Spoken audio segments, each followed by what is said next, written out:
Iga ko diga ken makame yanni sanko ziragu tama ofi ko nofta undandau sif bunu tunarae gama gammachun ko nta umbutu iddi ko zirai kamnani garang ko kolfen tabatu natti kana aguyani madana ga koti saburke gammachudan subula ko nikabon abdi biftu gadi si qofa amana garang ko tole boloota ko har'allee waan baraa qabadhee dhufee jira jechuudha.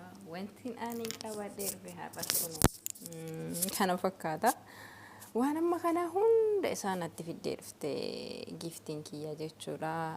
Kun bagdoon isiidha hin beektanii. Kunillee akkasuma isumadha.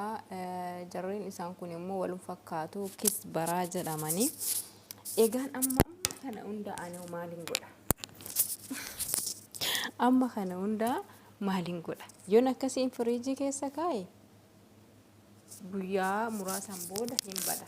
Ilaalaa amma argitanii isa kana nama itti hojjetamuun hin danda'amu hin bada malee jechuudha. Innaa kan barbaachisu jarreen akkana fakkaatan kadaraa isaati. Magariisa isa jedhamu sana jechuudha. Kanaaf iyyuu aniin kun immoo iyyuu jarreen isaan kana miiceetiin hin jira. Ammas isa kana miiceen jira jechuudha. Isa kana hambisee hin jira. Isa kana sana hambisee hin jira. Kanaaf isa miicee kana maal gochuuf hin deemala? Nee walumaan ilaalla maal gochuuf akka hin deemu.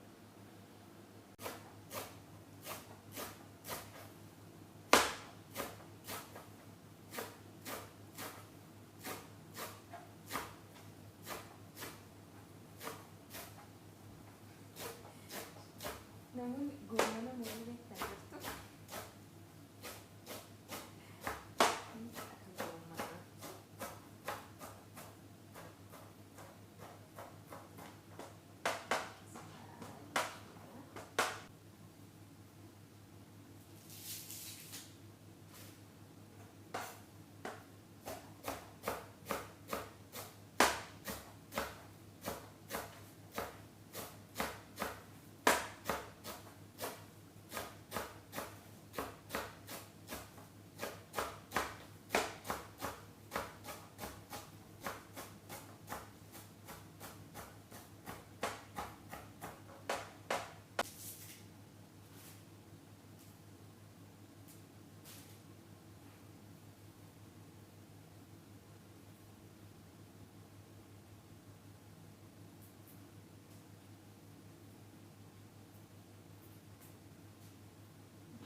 akkuma beekamu kun olachaan isaatu umureen jira. Kun bagdoon isiidha.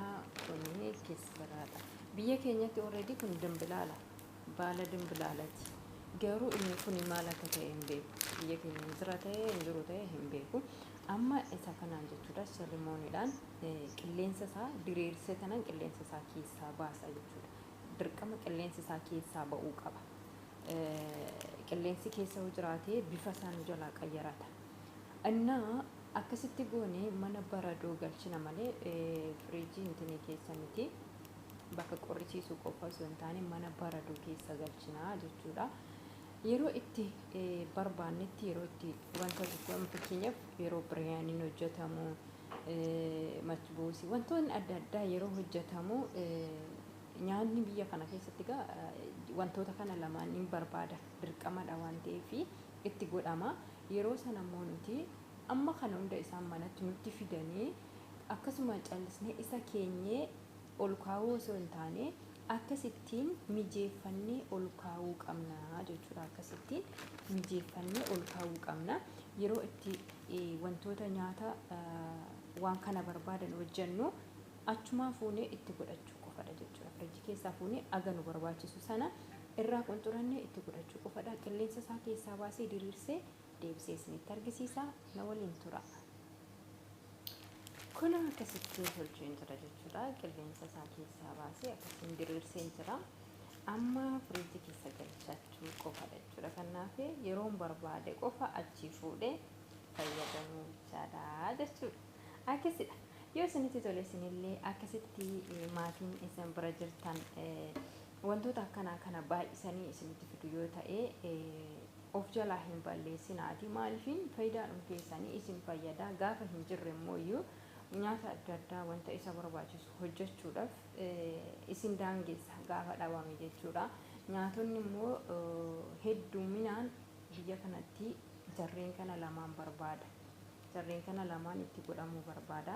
Qilleensa isaa isa kanaan keessaa saabdanii kana keessa galchitanii keessaa saabdanii jechuudha. Hafuura keessaa saabdanii sanaan booda qilleensa isaa keessaa ba'e akkasitti isinii jabaata jechuudha. Antiniin waraqaanni akkas isiniin jedha. Kanaafiyyuu akkasittiin sirreeffadhaa firiijii keessa galfadhaa isiniin jedha. Akkasuma immoo yoo laayik gochuu hin dagatinaa. Warri immoo haaraa taatan sabiskiraayib godhaa fedha keessanii.